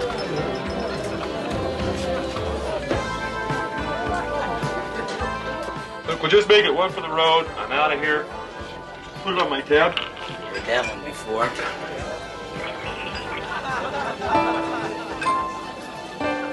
Miley Judson, an everyman who has strayed from the path, slipped and fallen many times. A man who seeks solace from his problems at the bottom of a glass. A good man at war with himself, slowly drowning in alcohol, swallow by swallow. Pulled down by the insidious undertow of an endless ocean of booze. Helpless to stop doing the one thing he does better than anything else. Drink. Hey, rise and shine.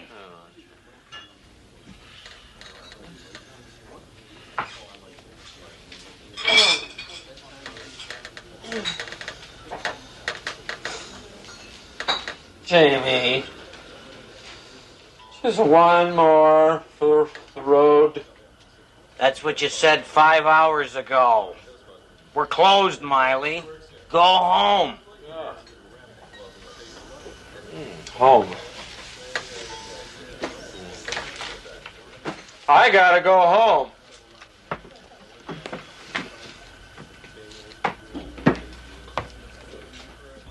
Franny, I'm home and it's pizza time.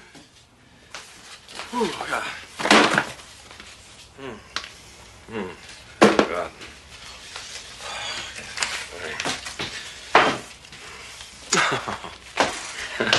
Hi. I'm sorry, honey. I know you're hungry. So what do you say we take this old cold pizza, put it in a nice hot oven. Do you have any idea what time it is? Are you sick again, Daddy? Come here. You hit the trail, kiddo. You got school tomorrow.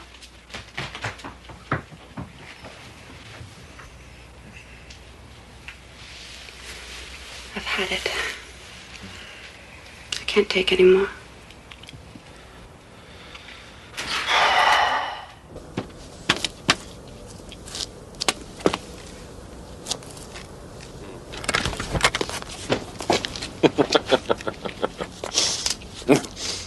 Dr.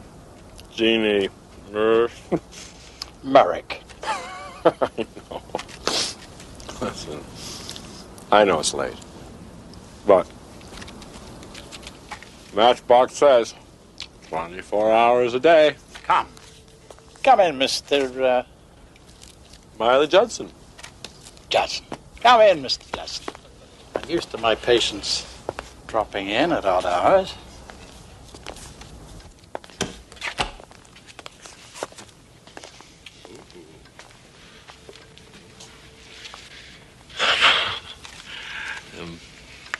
The advertisement mentions a cure. Yes, the Hellgramite method. Go ahead, help yourself. You want one? No, thank you. Now, I'll need some information. Information? What kind of information? Just tell me a little bit about yourself. Well, first of all, I'm tired of talking about all the friends I've lost. Tired about talking about all the blackouts. Tired of the hangovers. Look, I know I got a problem. I'm an alcoholic. I guess the bottom line is, what can you do about it? Have you tried to quit? Oh, 1,000 times. Tried everything.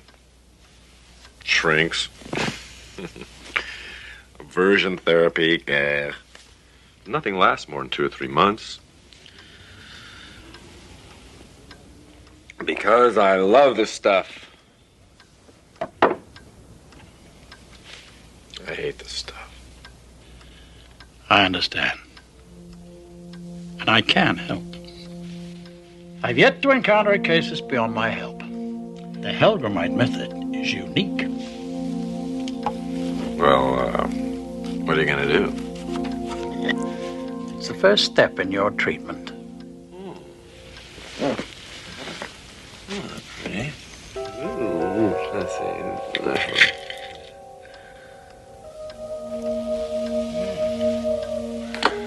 Oh, well.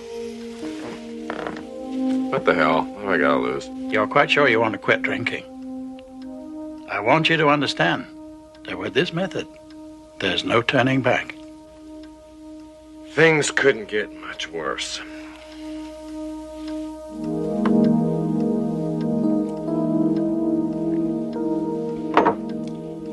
That's all there is to it for now. Call me in a couple of days. Well, that's all there is to it. There's no lecture. Next visit. You don't want to hear any speeches tonight. Go home. Get some sleep. What do I owe you?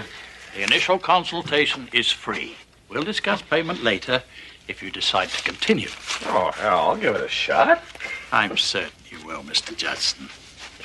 Oh, how about one for the road? No, just kidding.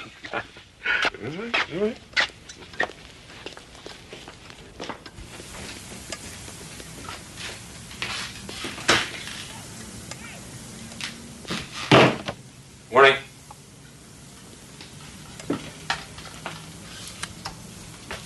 Really tied one on last night, sorry. Is that the best you can do?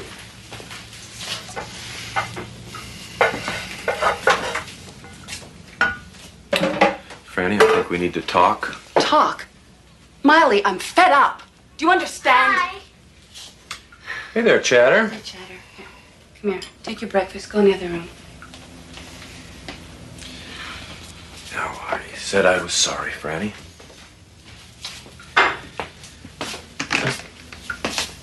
We'll talk tonight. Things will change. I promise. You'll see.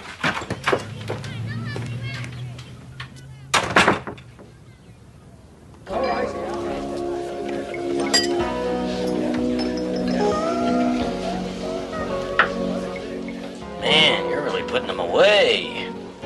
Watering the stuff down, Jamie? Stuff's got no kick at all. Give me a whiskey, will you? Make it a double.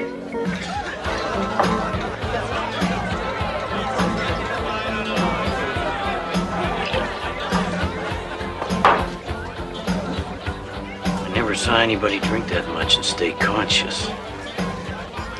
I don't feel a thing. This is nuts.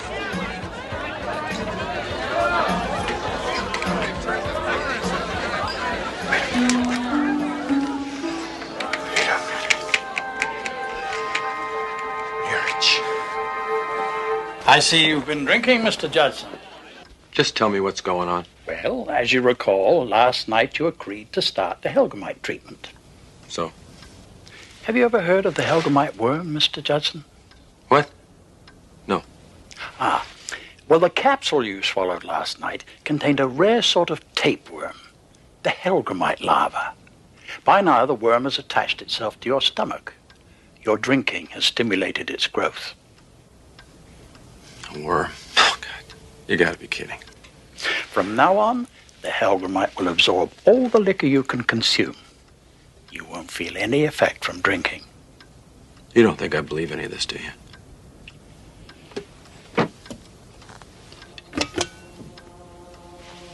Seeing is believing.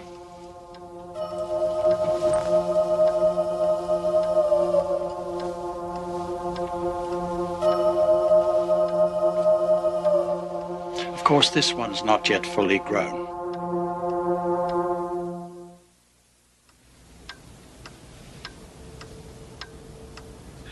You put one of those things in me? The pleasure of alcohol is over for you. No more buzz, Mr. Judson. No matter how much you drink, the worm will never be satisfied. And if ever you stop drinking, the pain will be excruciating. How could you do this to me? You did it to yourself. Oh, I've got to get rid of it! You can't! A worm is no part of you. There's got to be something I can do. There is. What? Starve it into dormancy. How? Stop drinking. drinking. I stop drinking, I can stop it. It's dangerous. You might not live through it. And even if you succeed, the worm will always be waiting for you to drink again. Every time the Helgramite is wakened from his dormant state, it comes back stronger. Eventually, strong enough to kill you. I think the Helgramite is getting thirsty, Mr. Judson. Would you care for a drink to ease the pain? Or have you got the guts to stop?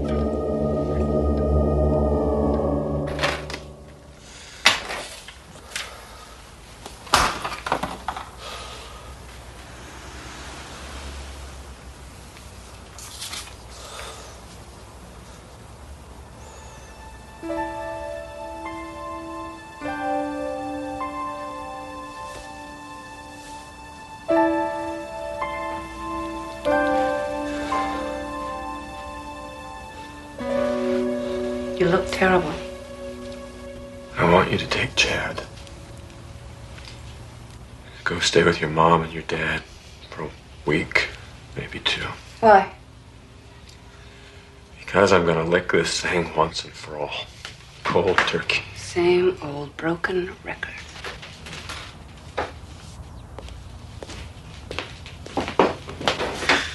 I know you don't believe me, but this time is different. Franny, give me one last chance. Miley. Please, I can do it.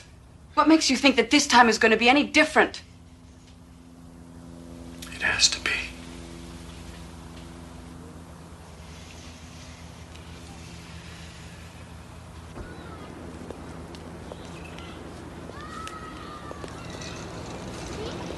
Is that it?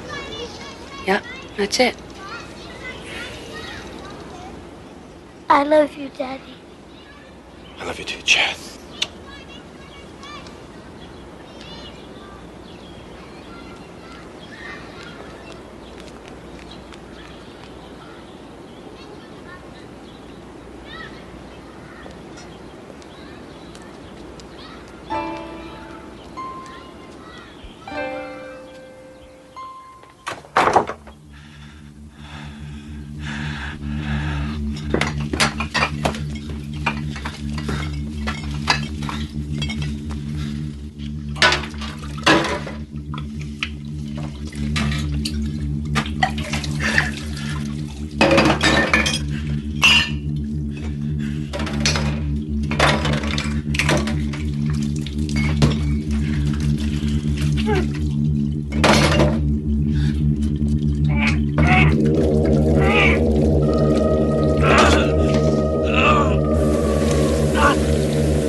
Hello? Hello? Miley? Miley, is that you?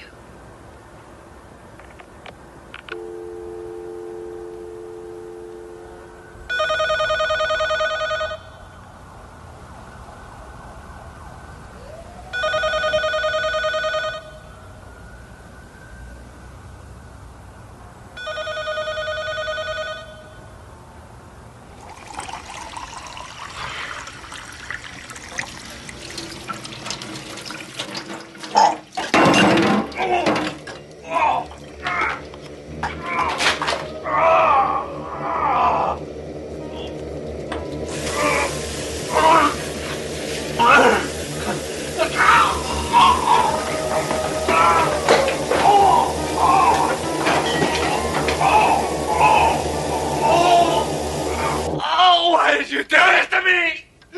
Oh, God, what gives you the right? Oh, A right? What gave me the right? The pain you're feeling is nothing compared to what I went through when I lost my family.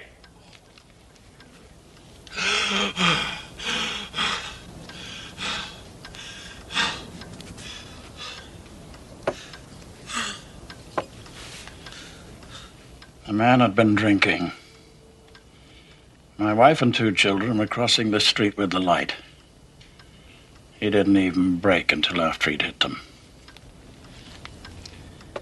I came to you for help. I came to you for a second chance. And I'm giving you a chance. A chance for a new life. You've begun the process. Now you either quit drinking or die.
Are you sick again, Daddy? I've had it. I can't take anymore. It's dangerous. You might not live through it. And even if you succeed, the worm will always be waiting for you to drink again. Every time the Helgramite is wakened from its dormant state, it comes back stronger. Eventually, strong enough to kill you.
Thanks.